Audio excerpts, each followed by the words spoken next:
welcome back to the sunny side. Yes. We are here and we are excited to be back, even though, last week we had some, I guess it wasn't last week, but we've had some technical difficulties, but we're so glad to have you back. And as you can see, we have a beautiful guest with us today, and I'm going to let Pam introduce her. Okay, yes, we have one of my favorite people on planet Earth. This is Amy Marconi. Oh, that offends me a little bit. Well, I mean, my two favorite people. I said one of my, as in numerous favorite people. Yeah, that's right. Don't fight, guys. It's okay. I love you all. Okay, it's okay. Yeah, that's right. The battle of the blondes. You guys are just gonna duke it out. But Amy is Amy and I've known each other a little while. We met in like the most random way. Like we're always in the same circles of people. Mm-hmm. But then I think I was like picking up flowers from your flower stand at your house, and then it was crazy because we were just chatting and then kept talking and talking. I feel it's like an hour. It never stopped. Yeah. I feel like I told you like my whole life story. I remember driving away being like, why did I just do that? She's going to think I'm crazy. You're like, I overshared. It was. And I'm not normally an overshare. I'm normally the other way where people are always like, you have to tell people how you feel. Yeah. Don't hold it in. Don't pretend everything's fine. And then I drove away from your house thinking, I don't even know this woman. I just blurted out. But you have that way about you. You're just a very like safe person that people it's a just... therapist. Years of doing that work too, I think. Yeah. Okay, so tell us about yourself. Tell us, who is Amy Marconi, personal, professional. Just give us a little rundown. Oh boy. Loaded. Yeah. I would say today, Amy Marconi is a mom. This question is always so funny when people ask me how many children I have. It is actually very funny. It is so funny. And their reaction. How many children do you have, Amy? I practiced this morning with Brett. I was like, I know they're going to ask me how many children we have. What are we at now? Yeah. What's exactly. the total? Yeah. And he was like, we're at 9. I was like, okay. 9? Yes. I don't know if I knew that. Yes. 9. And the oldest is... So when I ran through this, and the youngest I was like, is, I'm not messing up my children's ages on the sunny side. We won't ask you everyone, just go oldest and youngest. No, I think I got it. Okay. So we've got Riley, who's almost 7 months. We've got Avery, who's 6. Then we do that's our round 2 children. Okay. And then we've got 2 20-year-olds, 2 23-year-olds, 25, 27, and 29. It's amazing. Oh, wowzers. Yes. I thought I had a lot of kids. Yes. I mean, you just tanked that. Like, you just took it over like the deep end there. So it's funny, though. It's comical. Like, I ran into somebody at Costco, and I was just shopping, minding my own business. And everybody comes over to see a cute baby, right? Yeah. So they come over to comment on Riley, and she's like, I'm trying to convince my husband to have another one. And he's like, oh, I don't know, 2's enough. I'm like, you are talking to the wrong person right now. And they're like, why? How many do you have? And I'm like, oh gosh, I hate this because people either don't believe me, or they think I'm like, I don't know, like a crazy person living on a farm, pumping out baby after baby. Yeah. Or they think I don't know. It always, like some sort of like religious cult where you like have But I don't think I look like that. So but it's always. Or they'll say to Brett and I, oh, is this your first? And it goes so fast. And I'm like, I know. Yeah. You're like, technically I could be a grandma. And then I get that. To be honest, I have gotten that once or twice, which I really hate to admit, but I did get that the other day at the License Bureau with Marcus. I was in line with him, 20, and I had Riley in the buggy, and someone was like, oh, are you grandma? And I was like, I hate you. Yeah. Oh. But I don't think you look like a grandma. No, I just mean if somebody knew your kids' ages, they would be like... No, but they didn't know, Leah. Oh.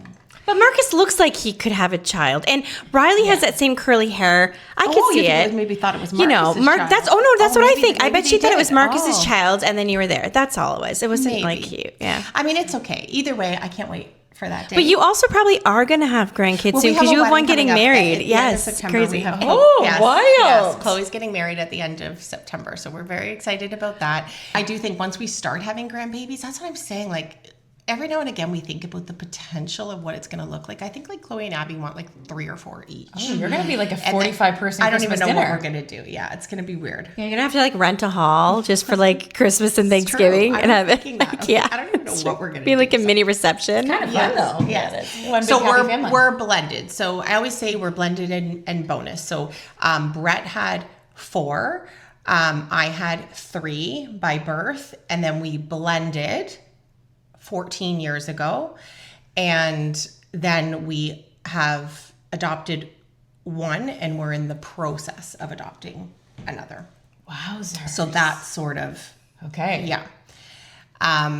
Although life definitely didn't always look like that. So I feel like to understand sort of where I am today, we'll go back. Yeah, like take us back to young, because your childhood, I actually feel like your life testimony, if we say it that way now, when people know where you came from in your childhood, that's why I was excited to have you on, because if there is a sunny side story, it is you. Like where maybe people looked at you at a certain point in your life when you were young and thought, oh, this poor woman, her life, she has no chance.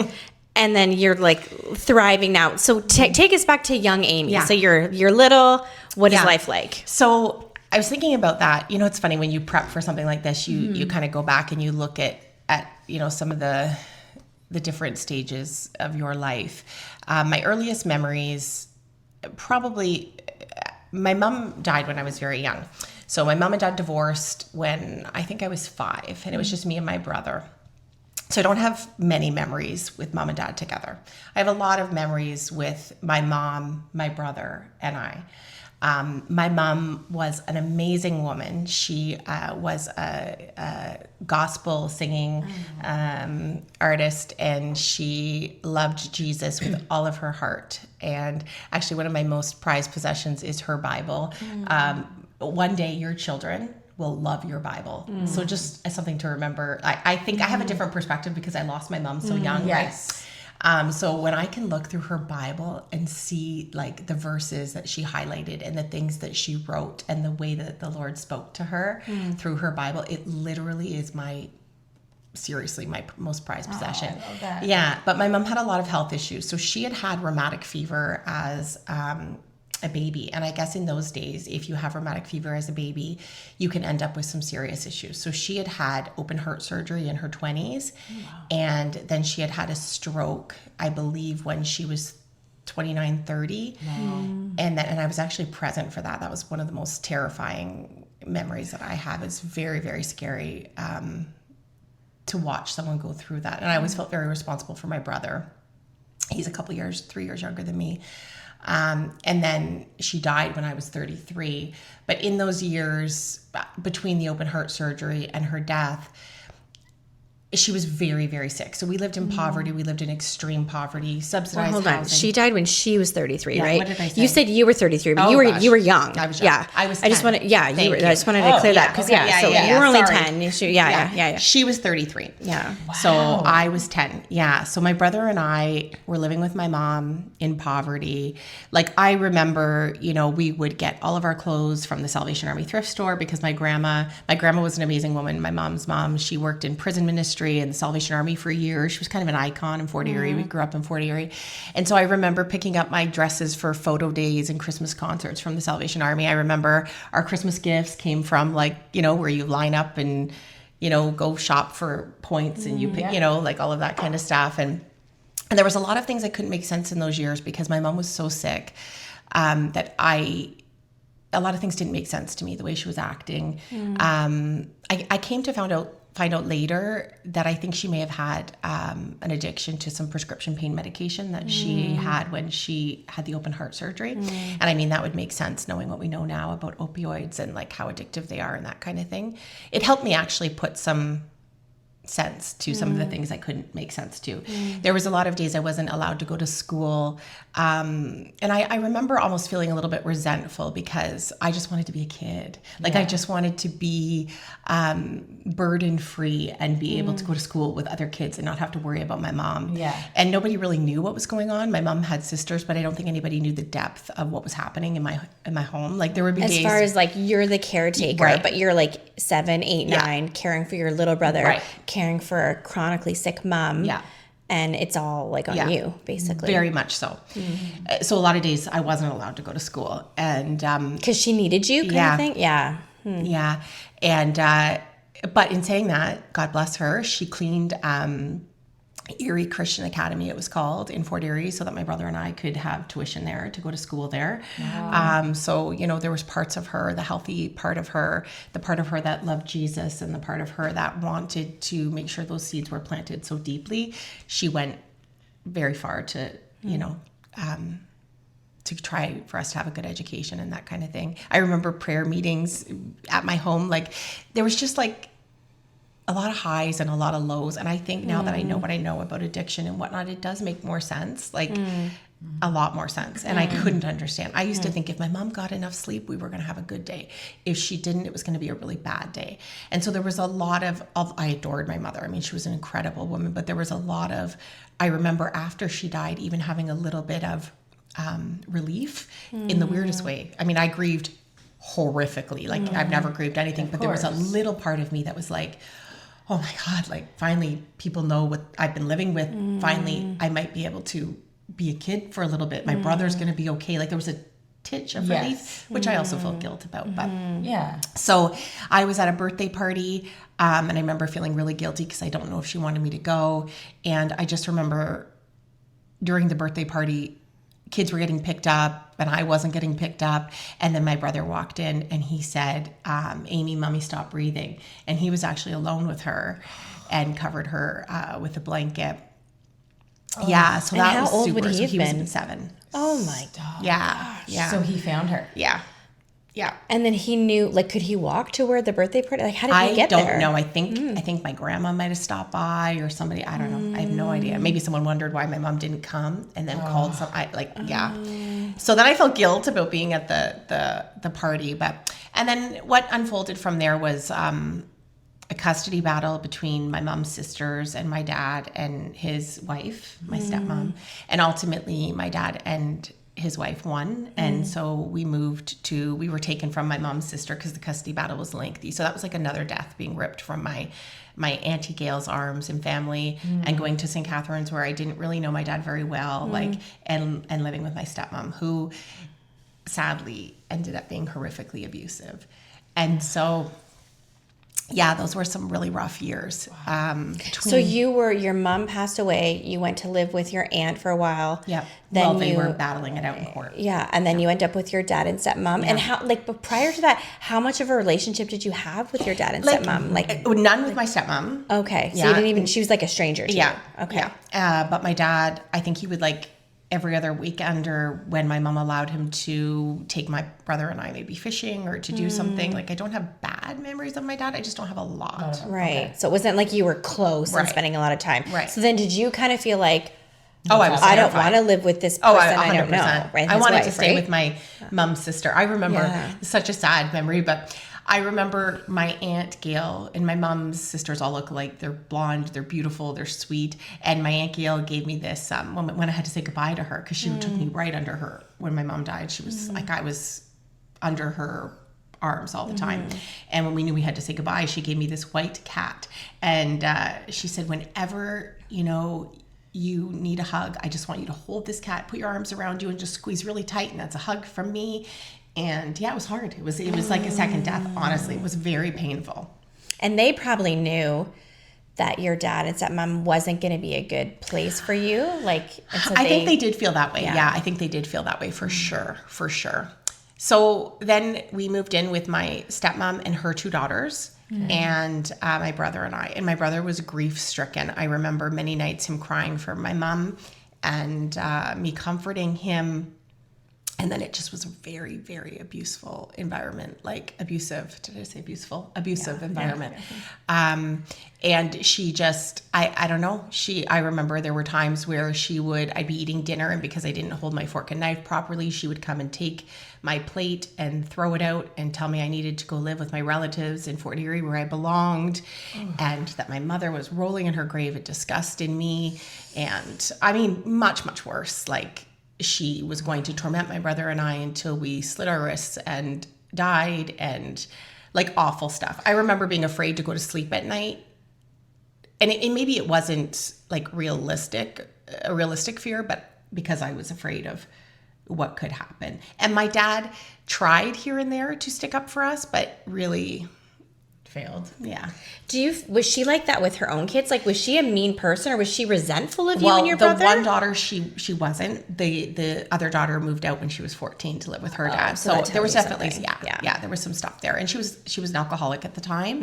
And, it was really terrible because, the grief was so, like, that grief, when you lose someone that close to you, like, that grief, that pain is so, like, you feel it physically. Like, I remember when I lost my mom, she was everything. Whether it was unhealthy for sure, but she was everything. Yeah. All I knew, right? Yeah. Like, and you physically feel that. I remember not even being able to lift my head because, like, the pain, the headaches, the physical pain, right? It's like, it is such a loss. It's something that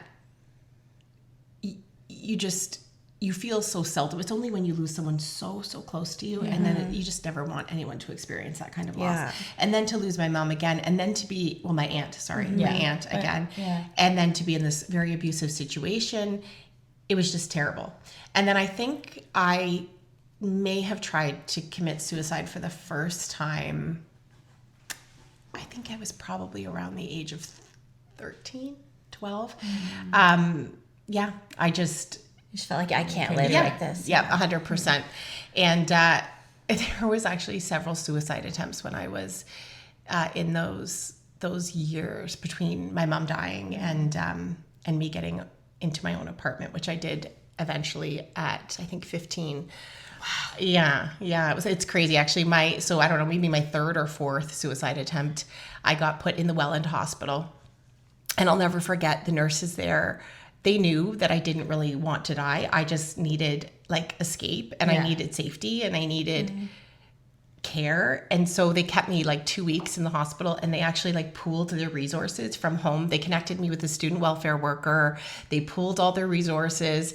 And I had a little black and white TV and a little bench for a couch, and they helped me get housing and dishes and all of that kind of stuff. Because I think at that point, I don't even know if my dad would come see me in the hospital. So I was very alone. Very alone. But good on them for recognizing that this wasn't a suicide. It was almost like an attempt to somebody I need help. 100%. I couldn't live.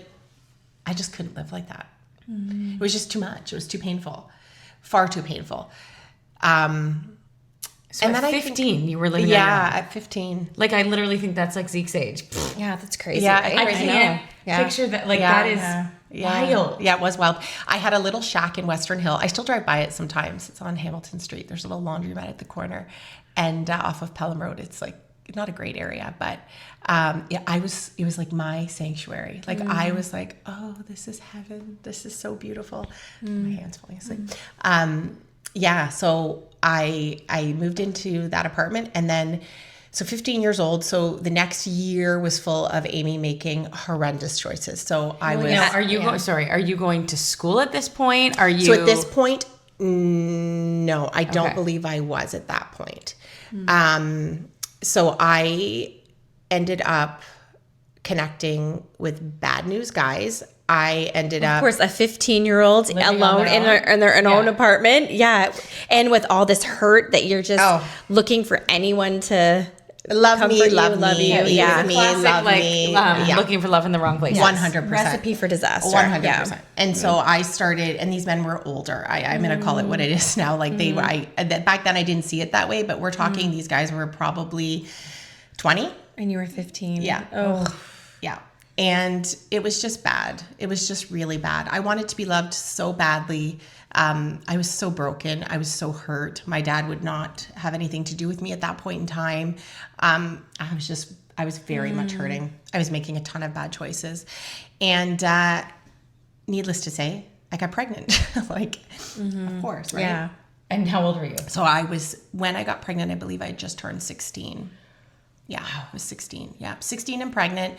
But, this is going to sound so crazy, but I remember being so happy. I remember being oh my God, I finally have someone to live for. I finally have someone to love. I find it, and I always tell my daughter, my oldest daughter, Tiana, I always say, you were what saved me. 1,000%. 1,000%. Yeah. And from that day, from the day I found out I was pregnant, I decided that I was going to prove to everyone that I was worth something, that I could make something of my life, and I was going to give her everything that I never had. So I got registered in school right away for young moms. For the most part, I want to say I kicked those guys to the curb, for good, but I was still haunted by unhealthy relationships for a long time. Right. Just because I had so much work that I needed to do on myself. There was so much, my self-esteem was so low, and I was very, very broken. But I got involved with an organization called Strive, and they work with young moms. And I started going to school every day. I fast-tracked my education, so I ended up graduating at the same time as my peers. Wow. Yeah. I was taking parenting classes and all of that kind of stuff. I started really making my house a home in little ways, because I had no money. I used to freeze my milk to make it last the month, and but I would have public health nurses say, it's so cozy here, and honestly, public health nurses, social workers, they became my family during that time, 1,000%. Wow. And I had a very healthy pregnancy. I was very, very excited. The father of the child never wanted anything to do with me or the pregnancy, denied it, I believe. But I just didn't care. She was so loved from the moment I found out that I was pregnant. And then she was born on October 27th, 1995. And I just was more motivated than ever. I was like, I am going for it.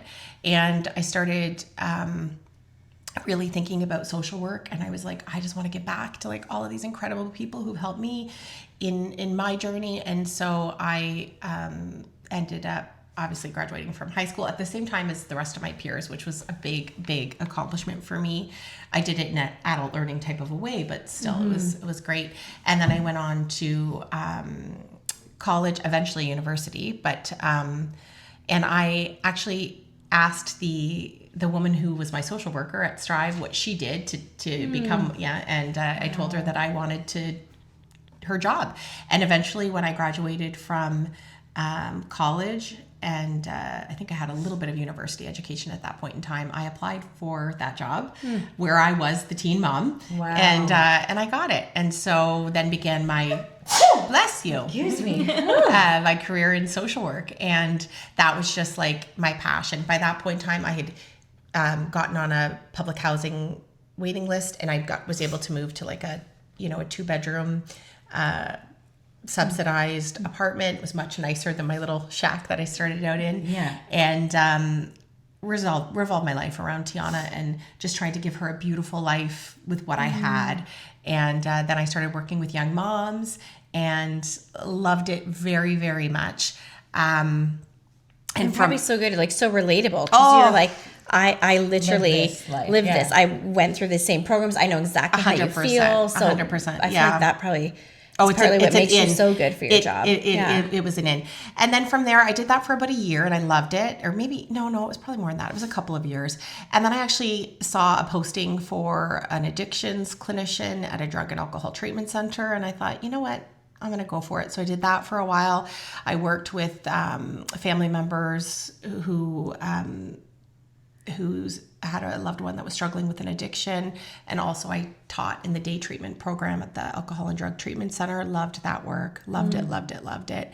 There's this theme that I'm starting to see in my life at this point in time where every area that the enemy tried to take me out, God literally restored and planted me in that area to help others. Wow. If it's not a biblical principle, I mean, every single area, it was wacky. So anyways, so I helped, I loved working in addictions. I loved that work, but it was a temporary position.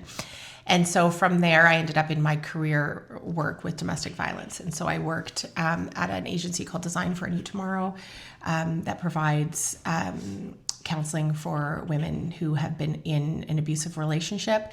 And I also taught what's called the Partner Assault Response Program, which was very, very cool. That's a 16-week court-mandated program for men who have been convicted of domestic violence-related offenses. And the two roles combined was incredible. Like, just to see the insight, it gave me incredible insight. The work with the men gave me incredible insight to the work with the women. And I did that for many, many years. Loved it.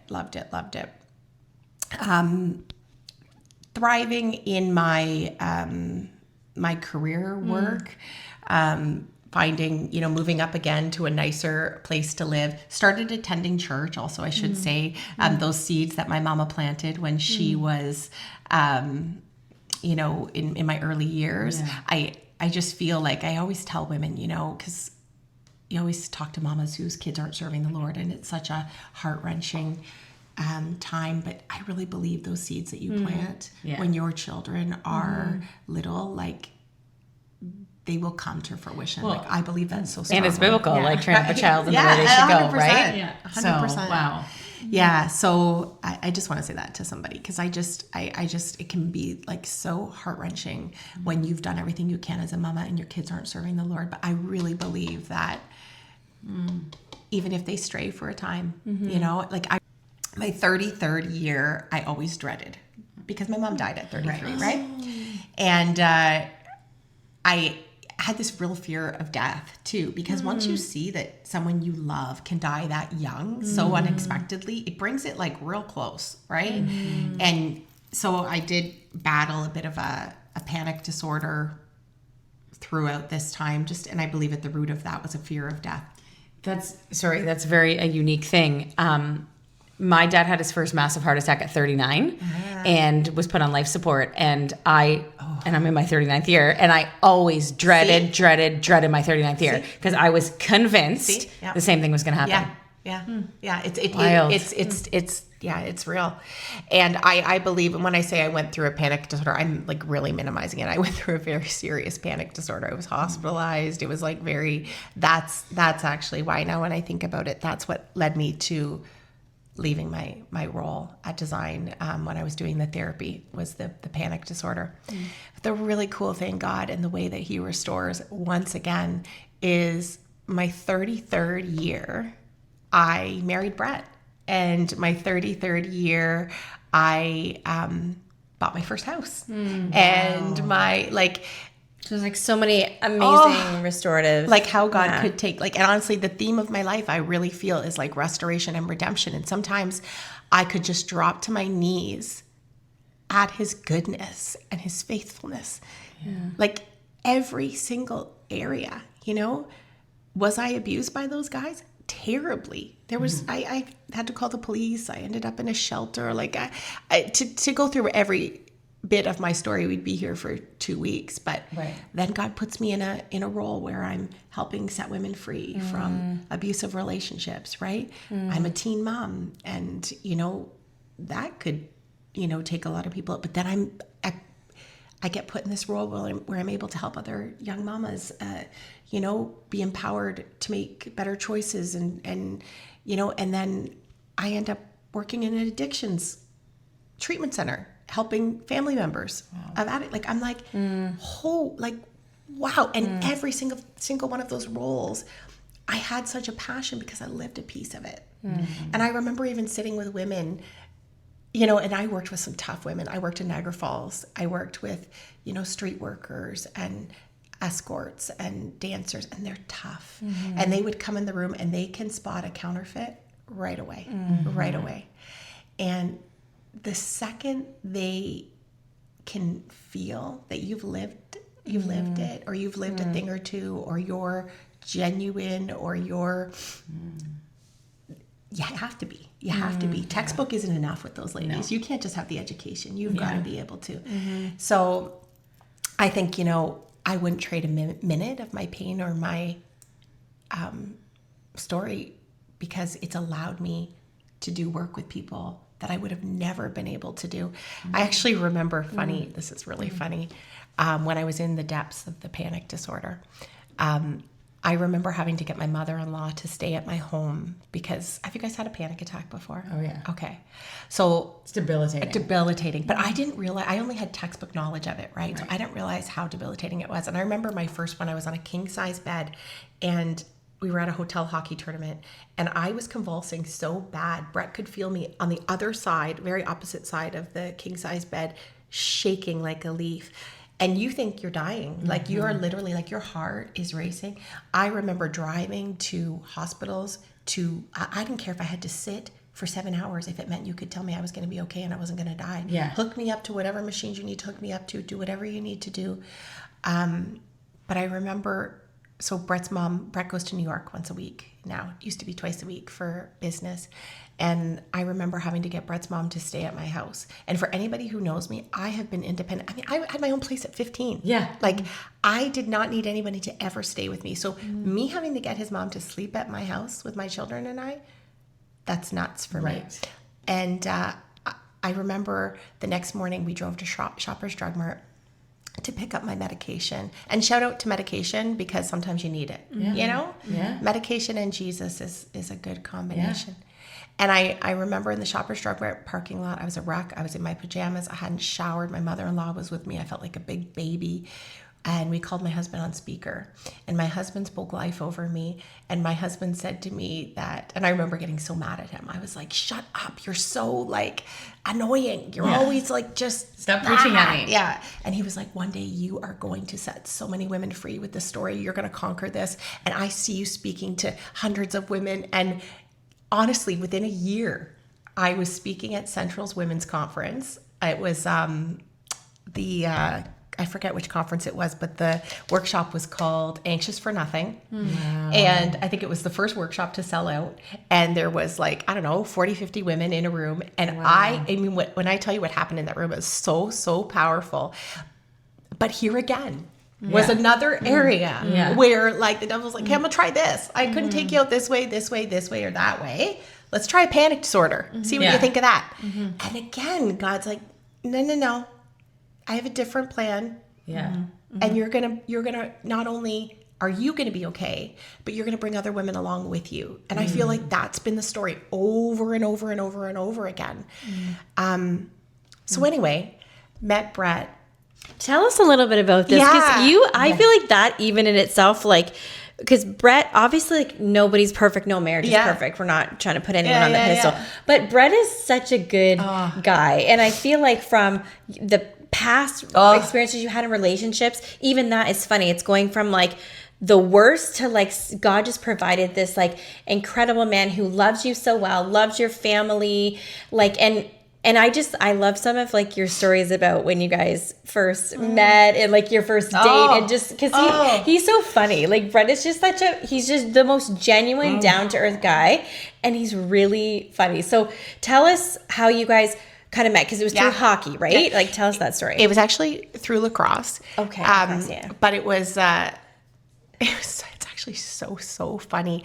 We met in a lacrosse change room because he was always you were in the change room, Amy. They were four. The boys. The boys were four. Sorry. I was wait a minute.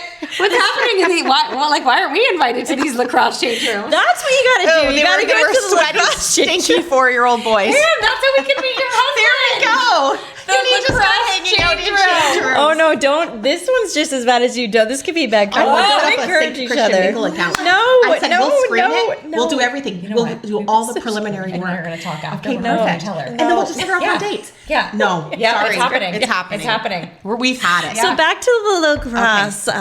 No, that's we were talking about that. 100%. We're literally talking after this is happening. So I see him and he sends me a message on Facebook, the good old Book of Faces. And he's like, hey, I think I saw you at Central.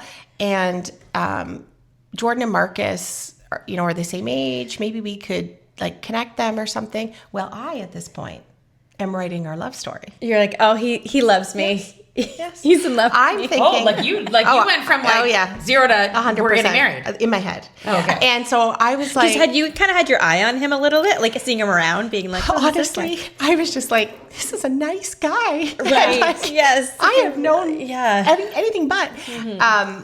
But anyway, so he reaches out to Facebook. I think he's like interested in me, but he genuinely just wanted to connect the boys. Okay. So That's sad. yeah, it was kind of sad. But then we started talking a little bit on Facebook because I was in my like feeling really good about myself era. I had this like really good. How old are you at this point? So I was 32. Okay. So I had my career, like I was traveling with my kids. I was a domestic violence therapist. I felt so good about, I was focusing on Jesus. I was in a really good era. And so I say to him, I don't know, I think I called him handsome in one of our messages and he was like, oh God, she likes me. And then I think he kind of tried to like, I'm really content in my single season or something like that. And I was so like, you said like something, hey, handsome, and he's just like, tried to friend zone you? Yeah. Oh! Yes, he did. He did try to friend zone me, but how quickly the tables turned because then I was like, oh, well, like, never mind. But like, also, I don't have time for friends like this. Like, I don't know what you did. No, like, and then he was like, wait.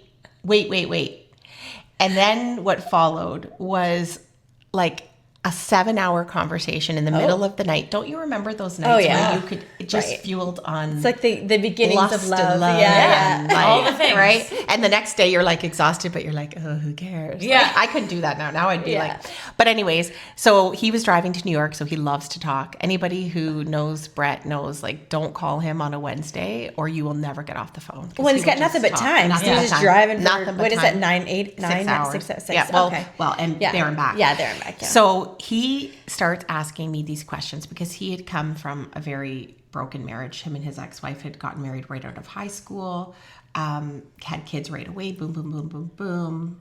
A lot of pain, a lot of stuff there. So he had made some non-negotiables with God. Like, I do not want to get married again unless A, B, C, and D. And so he asked me, he had no idea what I did for a career, no idea about anything. And so he started asking me questions about finances. So we have this long conversation, and I'm not even kidding you. By the end of that phone conversation, I think he told Mark Trinder, who was one of his good friends, the next day, I'm going to marry that girl. And I'm not even kidding you. We literally, it was like... Amy's like, friend zone, watch this. Yeah, exactly. I do razz him about that now. I'm like... Oh. That's amazing. But we fell in love so hard, so quick, so fast. But so you have to remember, I have only been in really unhealthy relationships, right? So although I was like planning our wedding, like day one, I knew nothing about this. I only knew a world where you had to play hard to get, right? Where you couldn't like be honest about your feelings and emotions. You had to be like very like lots of games and like 100%. Like I remember buying books at Chapters that was like how to win a guy by being an a-hole or something like that. You know what I mean? Like all those books, like it's so weird, so twisted and warped. And meanwhile, so on our first date, so we planned a date. I'm so excited and like beyond excited. I still remember what I wore that day, how I did my hair. Like I was so excited. He picks me up and he wants to pray in the parking lot before our first date. But hold on. Well, first, what was he wearing? Okay. Or not wearing. That definitely happened. I don't know if that was the first date. Okay. But my husband definitely showed up to one of our first dates with no shoes on in the winter. He needed a little bit of touch. Yes, he needed a woman's touch. Why was he wearing no shoes? He has this weird thing with no shoes. Still to this day, I'm like, get your shoes. This is not 15 years ago. You're not wearing because he'll go like outside and in the garage. He would wear bare feet everywhere. In fact, we were somewhere the other day and I was like, Brett, there might be needles on the ground. Would you put your shoes on? I don't know. He just is like meant to be barefoot. And it's like that grounding, you know? Yeah, I heard it's a very good thing. But in the winter, he hopped in his vehicle. There was a lot of that also reminds me of the story when I went to his house because he's a single dad, right? 4 kids, and they were wild at that age.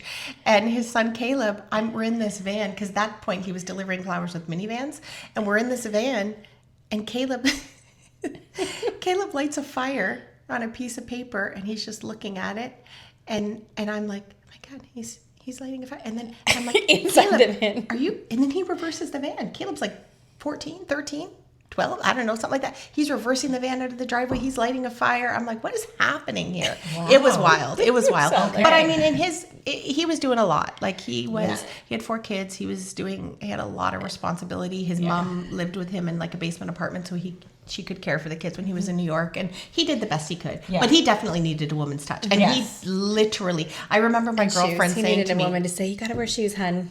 You got to wear shoes. 100%. I remember my girlfriend saying to me, how was it? How was the date? And I was like, it was really great. It was so good. But can I tell you something?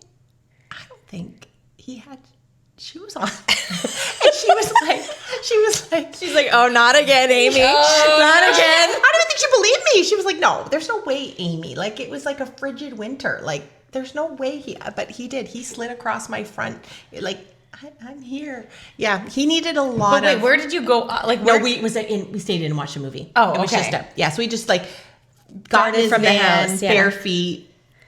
But bizarre. He tells me that he wanted to be like no pretenses, no like I'm gonna be myself. Take it or leave it. 100%. Like he got Bell's palsy within 2 weeks of us talking, which again was like a really big thing. And I mean, there was everything that could have happened did for me to like run for the hills. But of course I wasn't. I was like, oh my God, this is like the first like normal man. 100%, pretty much. Okay, and we got to go back to the first date because otherwise I know the viewers are going to be like, shut up, Pam, you distracted her. We were just getting to the good stuff. That was a funny So, part, okay, so you're going to the first date, you're showing up. Okay, go ahead. He prays. And I thought that was so sweet. And, I think I tried to kiss him at the end of that date. And I think he told me no. He wanted it to be more special, not in a parking lot. Yeah, like I'm not kidding. It was, yeah. He sounds so much like Alan, like a little bit. Actually, they're very similar. Oh, yeah. Are like they? Alan will, even to this day, like we're on walks and he's like, I just like want to like headbang to some good music. And he's like, I just think it's time for us to like pray and do a devotion. I'm like, oh yeah. What?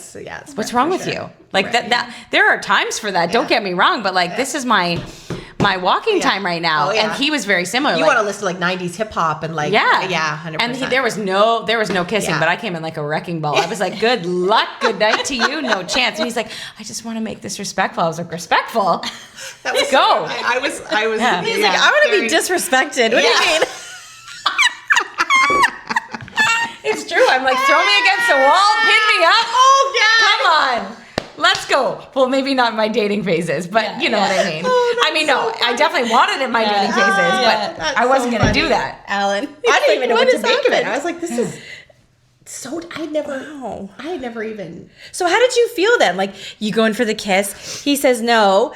Were you kind of like embarrassed, confused, but also kind of liked it? Oh, you were yeah. like, oh, for like all sure, of the. For sure. He was so honorable, he was so, and then he would start leaving things on my porch. And I remember Marcus was like, what would so he leave? mad. Like he would, Brett, a candle. Like he would go into like, like one of those, gas stations on his way from New York and get like a really nice air freshener for the car.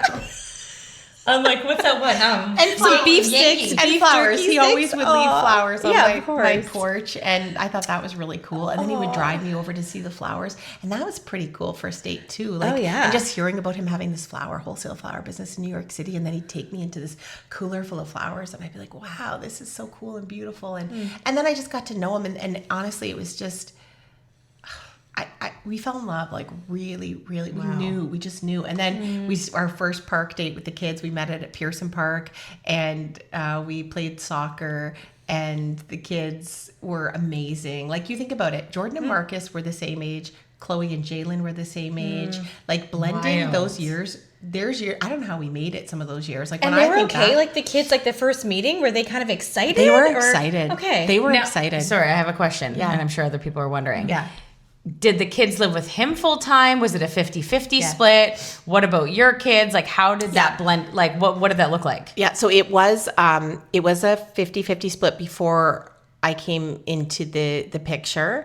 And then I found like the kids would go through phases where they would want to live with us the majority of the time. And then sometimes they would want to go be with mom for some time and, during the teenage years and that kind of thing. Yeah. So I think by the end, the majority of the kids lived with us. Okay. And I think one chose to stay with mom kind of thing. Okay. But it was all like, I'm not going to say our relationship with Brett Sachs was very difficult. The dynamics there were really, really hard, really difficult. They were tough. So that made things really hard. If anything, in the beginning stages, that made kind of my life really hard. And it was very, very challenging. I hear you on that. Yeah. We're going to have a conversation offline. Sorry, guys, you're not going to get to know all the juicies. That was hard. That was really, really hard.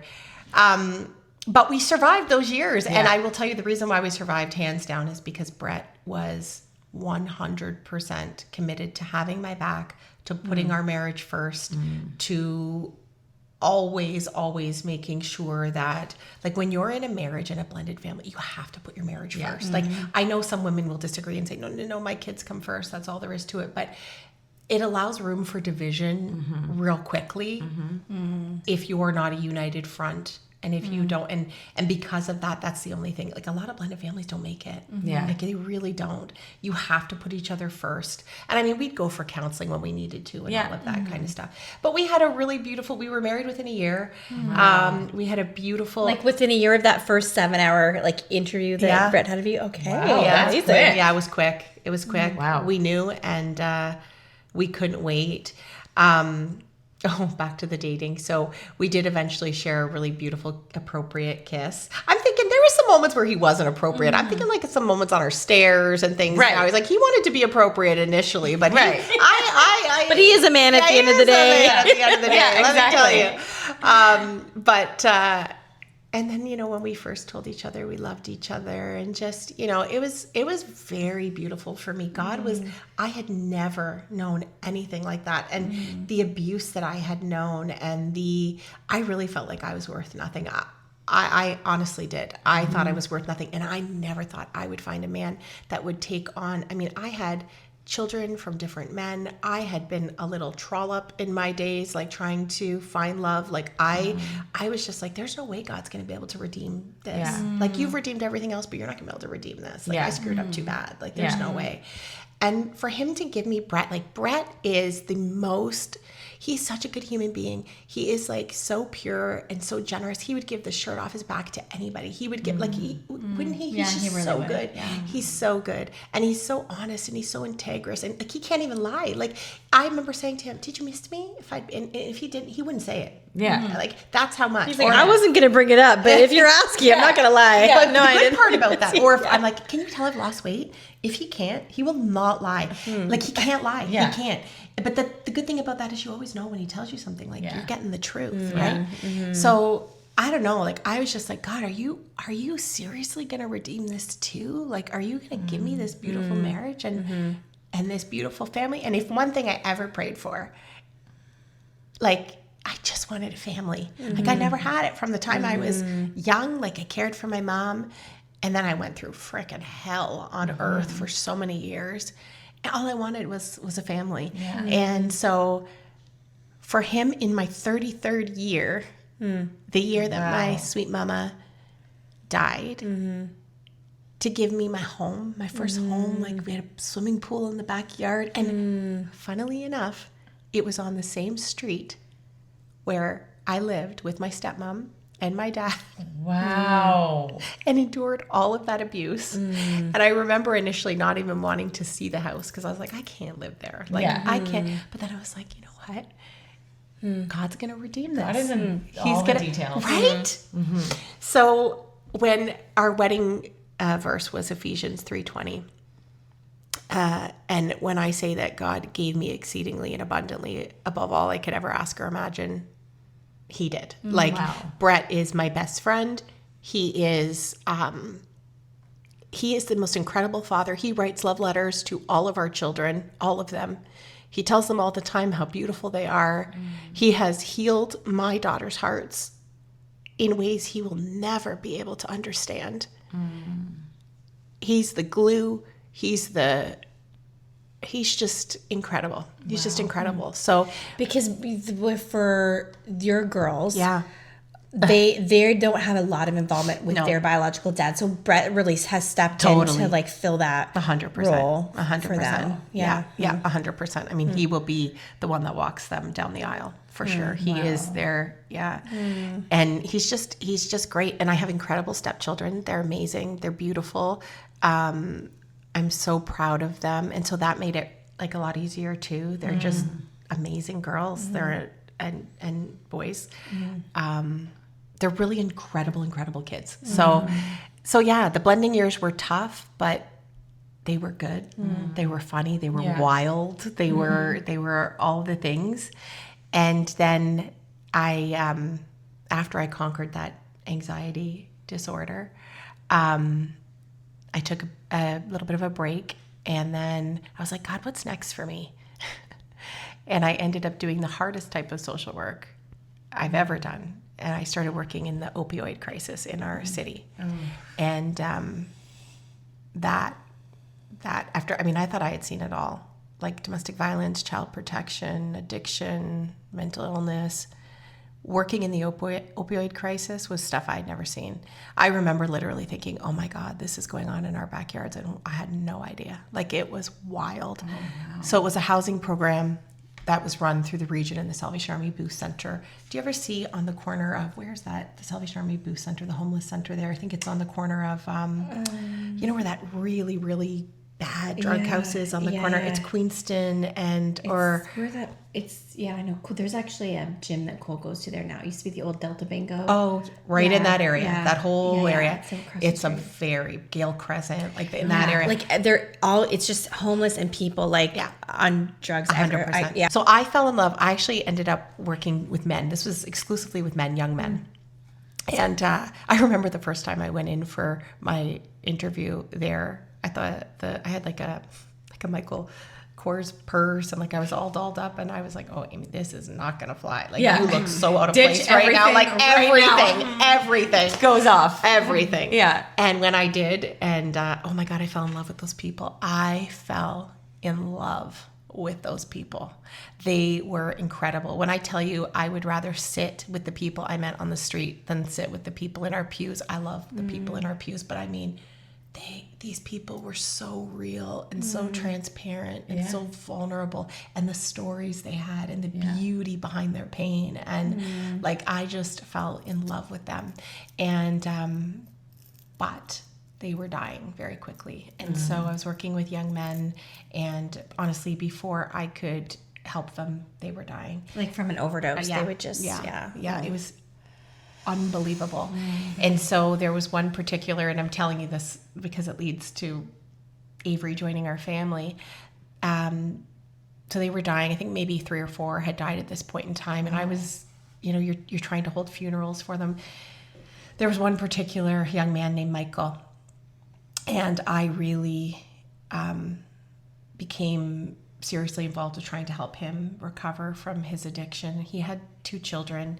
He was using fentanyl. I think he told me he had been revived by Narcan like 60 times. Oh. And which is very normal, actually, believe it or not. And you're playing Russian roulette, right, every time. And anyways, Michael had a very affluent Italian family, and his family wanted to help him, and so they offered Michael an opportunity to go to the Bahamas and do this very controversial treatment with I don't know if it was like psychedelic, like ashwagandha. I've heard of that. It was very expensive, but it's supposed to completely wipe you of your opioid addiction. So Michael went and did this, and I was so proud of him, and his family was cheering him on. And when he came home, I couldn't wait to hear how he was, and he was like, Amy, like, I'm completely free of this. Like, I'm so excited. I'm going to change the world. And his family and I met with him and said, you need to leave the city. Like, you can't stay. You got to change your people, places, and things, right? That's the first thing they tell you in addictions. You cannot stay. Yeah. And so we were like, Michael, no, you need to leave. You need to go. You got to start fresh somewhere else. And no, I need to help them. I need to change them. They're my brothers and sisters. I need to make a difference. I need to show them it's possible. And he was so full of passion, so full of life that this is what he was going to do. And he overdosed and died the next day. And The next I'll never day? forget, yeah. The next day. Yeah, because his system was so clean. Like they wipe, like you're wiped like clean. So his Like tolerance level was like low. yeah, and So he did take drugs that night? well, there was talk about maybe Okay. he was. It was a whole big thing, and there's a lot that occurs in that world. That, Right. But that was wrecked. I remember just hearing that and just being like, I remember literally slumping down the back of my door and just sobbing and saying to Brett, I cannot believe it. I can't believe it. He was on top of the world. He was, it was so sad. And anyways, his mom, his sweet, sweet mom, her name was Patty, and they drove down from Florida, and I decided to give Michael a funeral. And so we actually held a funeral for him in the cafeteria of the Salvation Army Homeless Center. And I'll never forget it. What I decided to do, because I knew that's what Michael would want, is I set up booths all around the room for people to get help, because I knew there'd be a lot of street youth there. And so it was a mixture in this room of Italian family.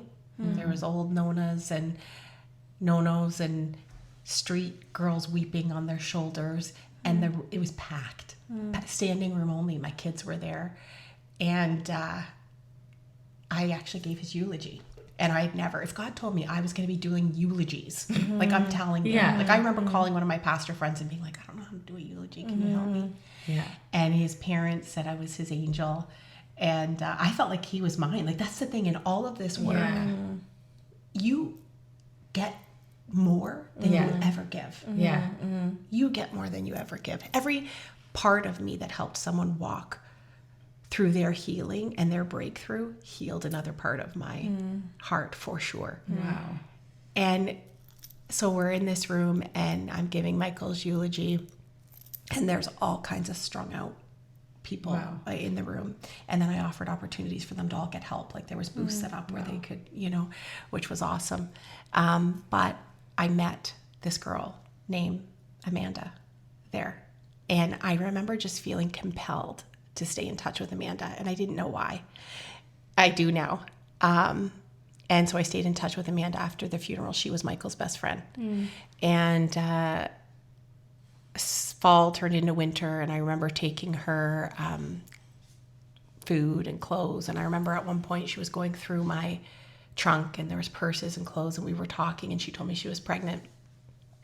And I was like, oh, wow. And she told me she was going to have an abortion. And I will never forget, like, the battle that went on within me at the back of that trunk with the falling snow. And God was like, you need to offer to help her. And I was like, no, I am not. Yeah. I am like finally at a point where like my kids are doing their own thing. Like I can go for a pedicure when I want to. Yeah. Like I'm finally like living a little bit. Like I don't want to help her right now. I really don't. And I could not shake it. I literally feel like the words came out of my mouth, and I was like, my husband and I will help you if you want. And then she was like, she told me later she thought I was insane. And she said, what do you mean? And I said, well, like, if the only reason you're having an abortion is because you don't have help, like, we'll help you. I just want you to know that. And then she was like, okay. And then off she went. And then I went home. I told Brett about it. I was kind of mad at God, actually. I was like, I really kind of just wanted like a little bit of a rest right now. But anyways, I lost touch with them a little bit. Her and her partner were living on the street. They were fentanyl addicts. There was a lot of criminality involved. They were very, very sick. At Christmas time, I saw them. I took them gifts. I took them some gift cards, I think, and I think I took them some stuff for the baby because I did hear that she was still pregnant. And I remember saying to them, guys, have you come up with a plan yet for the baby?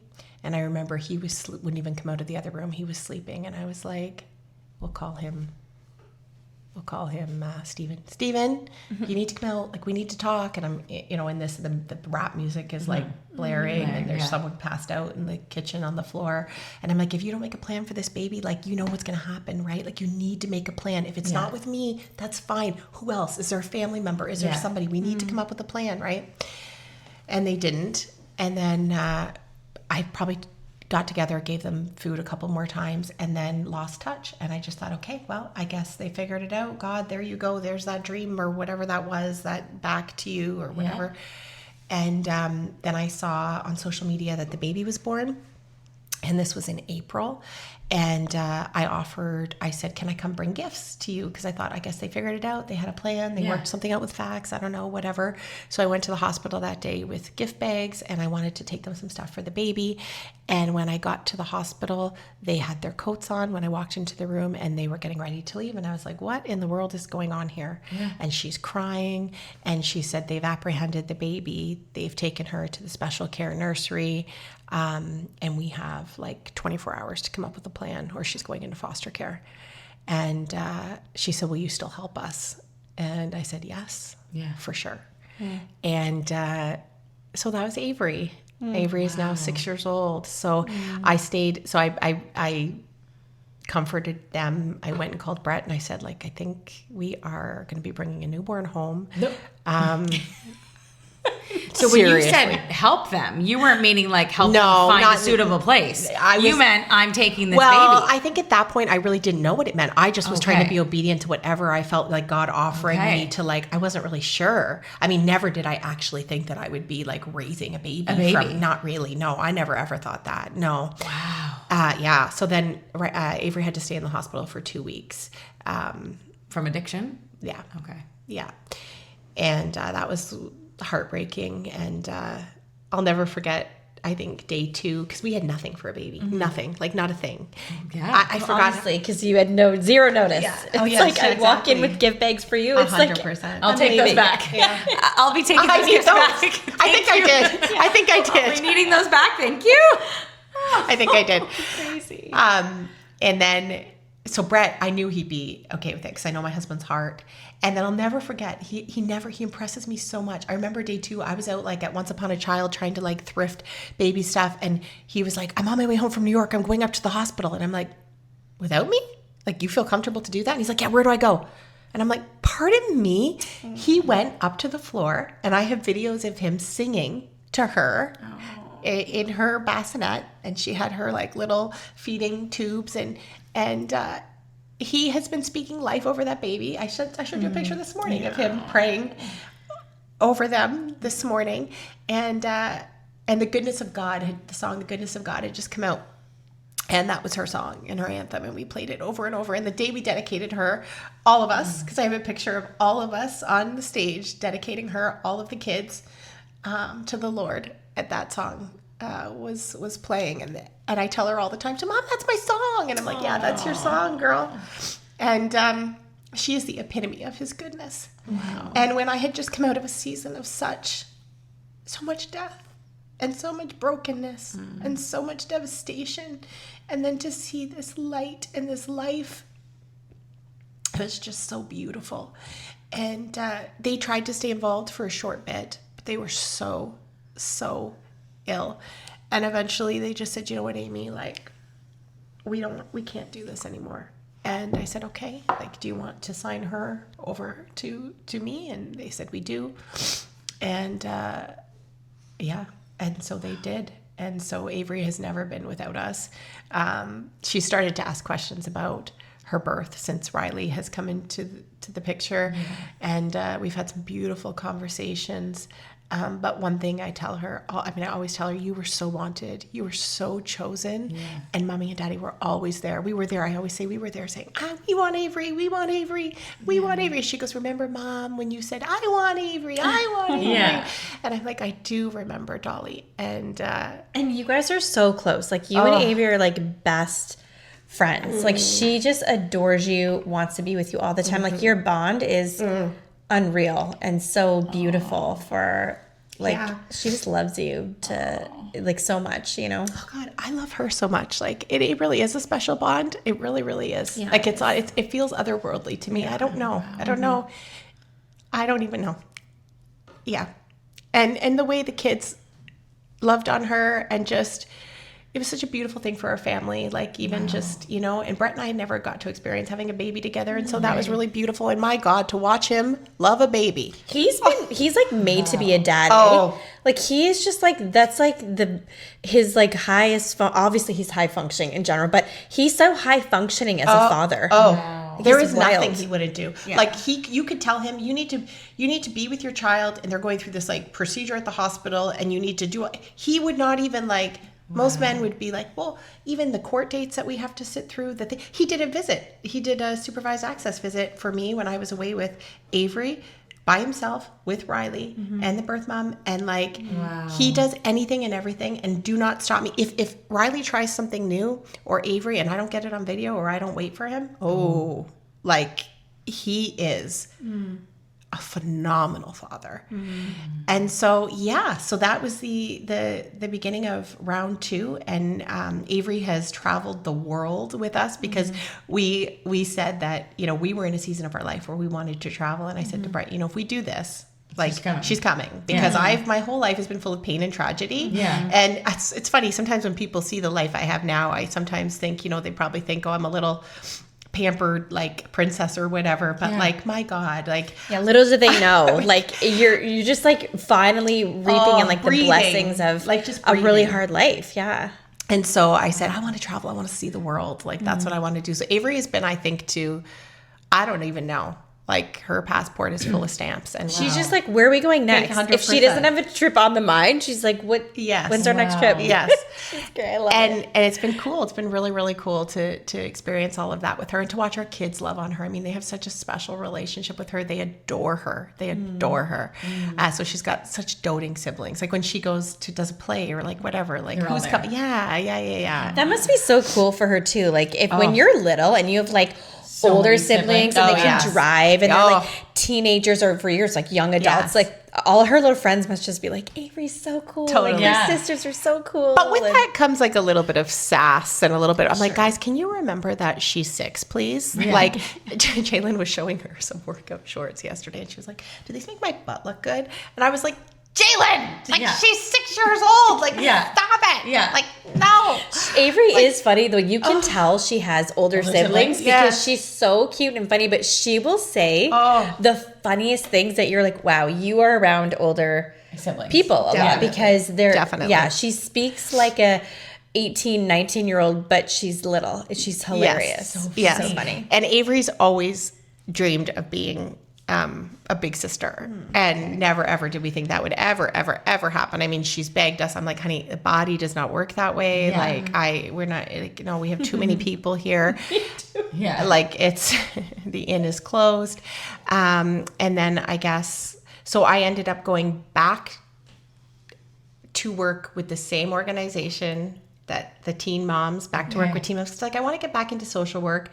I did some flower stuff. I did some things, but like, and people are like, don't you want to just work with flowers? And I'm like, no, put me in a room with alcoholics. And like that's where I thrive. Like flowers are okay, but like, it's when you're working within your passion and your calling, there's nothing better than that, right?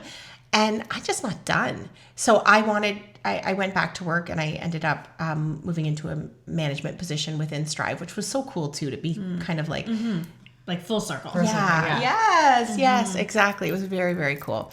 And so long story short, and I can't get into tons of specific details just because this case is still like very open. But I was brought into a situation to look at a situation, a young woman with autism, who was going to be having her child apprehended and already has 2 children in care.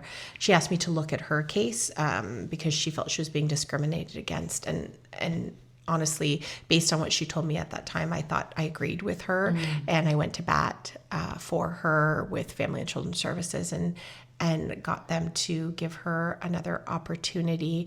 And we were looking for Safe Families is an organization. Are you familiar with Safe Families? I've heard of it. Yeah, they're amazing. They're really amazing. It, So I did a lot of work with them during that time period. And Safe Families and I were trying to find like a shepherding home for this mom where she could go live with a family, learn some parenting, because she was due to deliver any day. That was the other thing. She came to me like 2 weeks before she was due to have her baby. And she had people in her life that were kind of validating her story. And I looked at paperwork and I was like, yeah, this doesn't seem right to me. So anyway, we couldn't find a home that would do this. And again, here I am around a table and I'm feeling that familiar like prompting from the Holy Spirit, like, Amy, like you have a home that would be set up perfect for this. And I'm like, And long story short, I did end up volunteering my home. And I was away on a cruise with Brett and Avery when she delivered. So sweet Riley had to spend a couple days in foster care. But when we came home, her and her mom came to our home, and she was able to bond with her baby for a few days and breastfeed. And but really, really quickly, I'd say within 24 hours, I was aware that her capacity was nowhere near what I was told. And I started, finding out more things, like a lot more very serious things that were not in the initial paperwork that I saw. And I just realized that, like, even for safety, because always I never want my children to be at risk. I never want our home to be at risk. So there was some things that came up right away, and I was like, okay, this is not, as much as I really, really wanted it to, this is not going to work. And so the fax worker kind of said to me, well, Amy, like, I sort of told you so. And I was like, I'm sorry, you're right. You're right. And I do have a little bit of guilt for that, because I've really advocated and fought, and I have a good relationship with them. I've worked in the system for like almost 30 years. And so they were willing to give it another, shot. And I was totally wrong. And so anyways, the fax worker was like, but would you be willing to provide a place of permanency for the baby? Because there's nowhere else for her to go. Like nowhere. There's nowhere else. And our adoption system is very broken in Ontario. Very, very broken. So I knew that she wouldn't even have an opportunity to be touched by the pool of families that are waiting for adoption until she was probably 2 or 3. Wow. So the only other option for Riley would have been to go into the foster care system. And we just couldn't do it. Right. Yeah, we just couldn't do it. And that was, took a lot of thought and a lot of prayer and a lot of, like, because again, like, I'm 47, I'm getting tired. Yeah. And Brett and I were just a little bit more like, God, are you sure? Like, is this what we're, like, are we being too? Yeah. But there was no option. Like, that's the thing. Like, there really was no option. Like, if there was a young family that was like, then amazing, but she would be looking at 2-3 years in the foster care system. So she's been with us since I think she was just a couple days old, and she's amazing. She's just she had colic actually for the first 5 months, so that was like screaming night and day, day and night. She's almost 7 months. Okay, so she's still little. She's little. Yeah, we're in a sweet spot right now. But I've never had a child with colic. Have you? You did.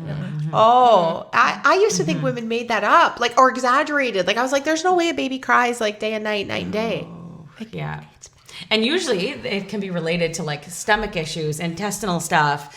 So it was all to do with like milk issues. Hers was too. So she was hospitalized twice because she couldn't gain weight, and it was a cow's milk protein allergy, GERD, and reflux. Yeah. So. That was.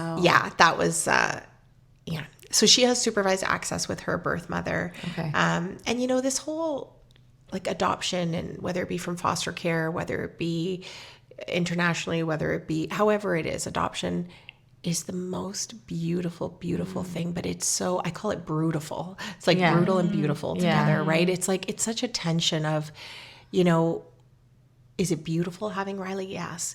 Did it begin with grief for her birth mother and loss, and for her as well? Yes. Like, it's this complexity of grief and love and attachment. But it's so, And so she has supervised access once a week with her birth mom, and I do those visits, and it's very, very challenging. And I think there's some anger, right? Because her birth mom wants to parent. She wants to parent. And so it's tough. It's really tough. So are you guys technically just fostering her, or are you gonna? So it's a kinship. So kinship and fostering is a little bit different. So she identified us. So we started as a kinship for Avery too, because they identified us as like someone close to them that can help. Okay. So we did the same thing. So we're not trained through foster care. We're not bound by the same things as foster care. Okay. But we're very much still involved with Family and Children's Services. Okay. We're a kinship placement with the intention to adopt. Okay. So that Fax, is the yes. goal. So Okay. Fax has said to me, number one, will you commit to this? And this is 100% our plan. Okay. There's no opportunity for reunification. That's been completely exhausted at this point in time. Okay. So, and I had to become really clear about that because I needed to know, like, there's one thing when I started in this journey, it was like all about reunification. So you kind of wear different glasses. You see things differently. Yeah, you guard your heart You too a guard little your bit, heart. right? You Yeah. guard your You have heart. to. And everything you do, every snuggle, every cuddle is like, this is someone else's baby. This is not, it's different. But I remember the day I took those glasses off, and once they're off, they're gone. They're gone. Yeah. And so now I just love her. And that's the other beautiful thing about adoption. I just have to say, like, there is no difference. Like, I love Avery and Riley just as much as I love my children. There is no, like, the bond, the intensity, if anything, I feel extra layers of protectiveness over them. And just like the complete honor of standing in for a woman. Like, it's just something so incredible.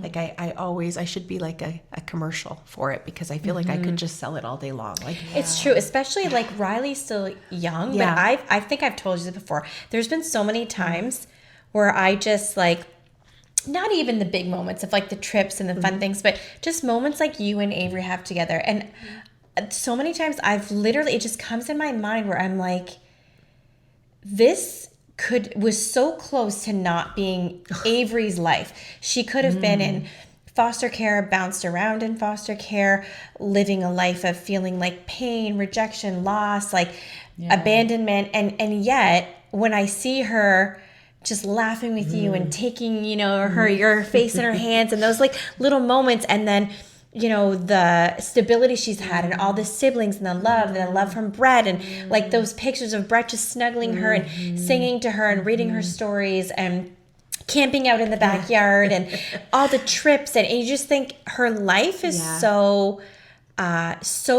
different, and it was so close being left in that hospital, addicted, struggling as a newborn. And you see that like fork in the road. Like it's so wild, the impact that you guys have made in her life.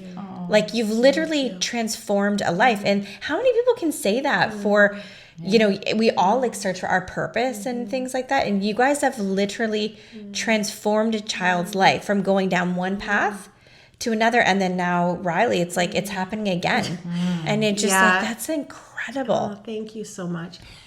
I think one thing that I'm really sure about is that we only have one life to live. And I don't know if it's the pain that I've been through in my life, but I just want to make a difference. Like, I really want to make a difference. I want to be known. One of the questions that you asked me to consider for the podcast was, what kind of legacy do I want to leave? And I thought about that. And I think about that a lot, actually.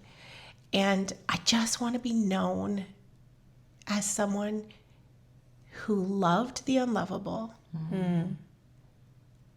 and who was just marked by kindness and compassion. And I want to do more. Like, I said to Brett, I have this dream of opening a home similar to like a Hannah House. I've talked to you about this because Hannah House is no longer, but either a home for babies who are born addicted, or like they don't have enough foster homes right now. Like, workers are staying in hotels with children and babies. And like, I've actually started putting some conversations in motions with Safe Families and just asking some questions of things like, what could we do? But I just want to do more. There's so much pain and there's so much hurting, and we have so much, like, I don't know. And even like, I would say to people who are like, I don't know if I could do anything. You can do so much. Like, and it's not even, doesn't have to be big, grand things, but even in like the conversations with the cashier at Sobeys, or like when you see somebody on a street corner, instead of just being like, oh no, we're not giving them money, they're just going to go use it for drugs. But like, they're like amazing human being right there. Like, they're incredible. Like, if you could hear their stories, if you could see their kindness, you don't even have to be afraid of them. Like, I felt more safe and protected when I was walking with homeless people. Wow. Like, they would protect me in a, actually, I'll tell you really something really that touched my heart. Brett was out on the streets with his mom, because he sometimes goes out with her for, what are they called? The Dream Center. And he saw this guy, this young guy, and he was picking at his feet, and he was drawing in the cement with a stone. And he thought he recognized him from when I did my work, because sometimes we would take them our leftovers, or I'd go through the fridge and freezer and just drop off at a house. And he said, I think that's Hayden. And he walked over and he said, Hayden, is that you? And Hayden didn't look up. And he said, do you remember my wife, Amy Marconi? And he said, Hayden looked up immediately and looked him in the eyes and said, I will never forget her. No. And just like, there's so much that we can do with our one life. And I just think, because so many people did so much for me, and I was rescued so many times, not by family, but just people who saw me or went the extra distance, or the nurses at the hospital, or the social worker or the public health nurses who brought me. Like, we can do so much. We can make such a difference in just things that we say, or just seeing someone. Not going to the other side of the street because, I don't want my kids to be like, no, like, I know we have to look out for our safety and things like that, but half the time, I'm telling you, they're beautiful people. They're beautiful. And so I just want to do more. I really, really just want to do more. And I think with Riley, it's going to, I don't know if I told you this, I resigned from my job. Yeah. So I've resigned. Wow. Yeah. I thought, new chapter. I thought I can't put her in childcare. Like, I can't. I need to be home and form that strong attachment with her. One thing with Avery, I've had to be very intentional about attachment. I've always wanted to create the strongest, and I think I've succeeded with Avery now. Yeah. Like, I feel, but with Riley, I feel like I have to start again, like, because you have to actually work a little bit harder at that, and just because you don't want them to have any of that. Yeah. I don't know. There's separation that occurs, right? From yeah. So I don't know what the next few years are going to be like, but I guess that's my prayer to God every day, is like, every person I encounter today, help me see them how you see them, and help me love them how you love them. And I get it wrong all the time, but I guess we all do. But just living a life on mission, like, I think that's the most fulfilled. I get more out of it. We get more out of it than what we ever get out. Yeah. And when God calls you to something, that's the other thing I would say. When God calls you to something, he gives you everything you need. Because that's the other thing a lot of people will say to me, aren't you tired? Yeah. Like, don't you want to just rest? Like, and I'm like, yeah, but I'll tell you. I have it all. Yeah. Like, he gives me everything I need every day. Like, I really feel that. I feel like there's something really special. I talk to my husband about this all the time. There's this really sweet, special, like, covering that you get when you step out in obedience and do something that God is asking you to do. He's like, you take care of my babies, I'm taking care of you. And he gives you this like real sweet, sustaining, it's beautiful. Like, it's almost otherworldly. I can't even describe it. Yeah. And it really is God, because I don't think a lot of people, I feel like even over the age of 40, could raise two babies. Like, you just don't have the same strength. You don't. And you're tired. It's so true. So, like, it really would be a God thing. Yeah. Well, my 7:00 bedtimes are sacred. I remember sometimes you would call me, like, kids are at youth or whatever, and I'm like in bed asleep. Because I'm like, it's 7:15, no answer. Amy's probably fast asleep. I go hard until 7 p.m. Okay. And then I sleep train babies, and I'm like, we are on a, like, 7 p.m., like, those babies are asleep. And then you go to bed. And then I'm like, I mean, I got to work on making time for date nights and, sexy time with my husband and all of that. I got to work on that because, I got to, but he's given, obviously, lots of grace. And, and I think he thought that thought crossed his mind when I was like, just one more. I think he was like, oh my God, it's going to be another like year before I get any alone time with my wife. But yeah, and it's been cool. Like, Avery's asked some questions because like we've always spoken very openly about adoption from the time she was very, very young, because I know just in my research, that's what you should do. Yeah. You normalize it, Yeah. right? But when she started to see Riley going for visits with the birth mom, very recently, she said to me, Mom, do I have a birth mom? And asking me some really hard questions, and just watching her process that too has been interesting. And I'm the only one she'll talk to about it. She says that to me. She's like, Mom, I only talk to you about being adopted. Yeah. And I'm like, yeah, that's okay. Yeah. That's okay.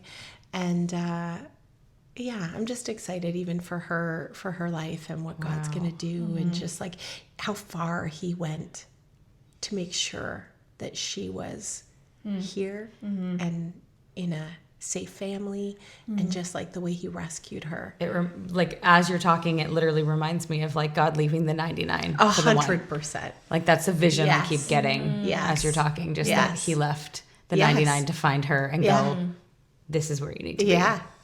And like even the way that all happened, like me walking into, me seeing, if I hadn't saw that post on Facebook that she was born that day, and I hadn't walked to the hospital right before someone OD'd in her hospital room, which is what happened, Right.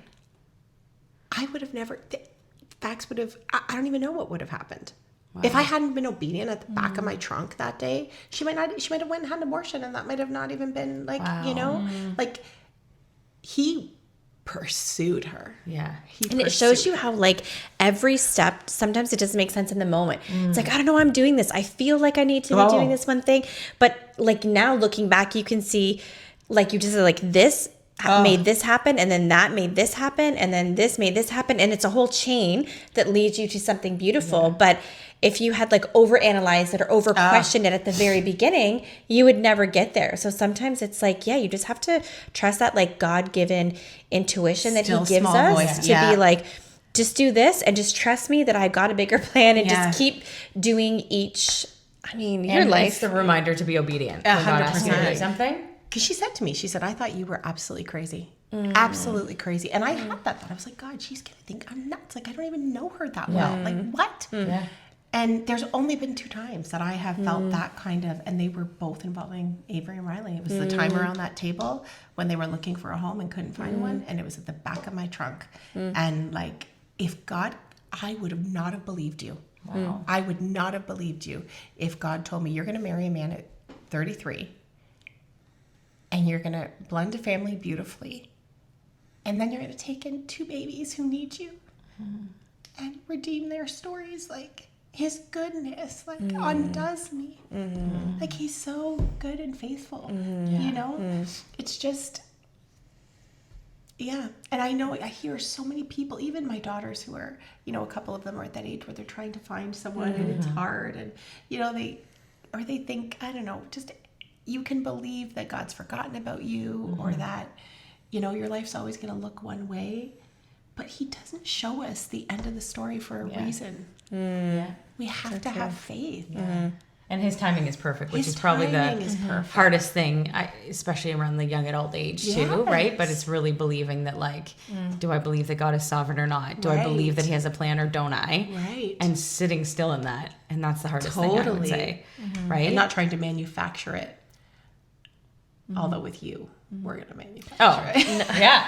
Thank you. No, I think Yes. you guys should heed your own advice. No. Just let God do his own thing. No, but sometimes God wants to put beautiful friends into your life that need to like help you along the way. This is the still small voice This from is- God telling us. Pam, you need to be don't want obedient to. to the Lord. You've seen my ratty little dog. He's all I need. No, Oh, stop. no, don't even get us started on that. No, we don't want to bring the ratty dog into No. that.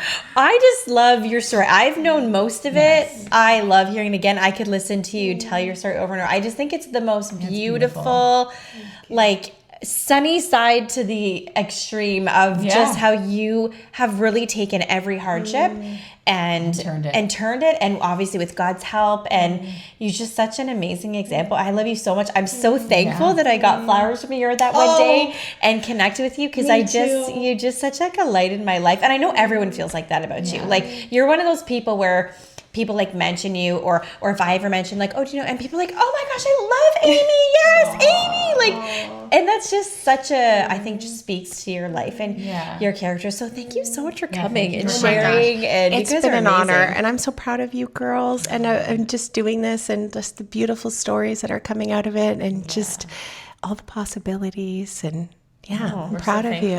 Thank you for being here. Yeah, of course. Thank you so much. And thank you guys for tuning in. And don't forget, however you're listening to this, please follow, like, comment. That helps us so much with all the algorithms and allowing us to be able to do this more. It's super important. So if you could just literally pause what you're doing and just click a little follow, like, we appreciate it. So thank you guys so much. Have a great week. Take care.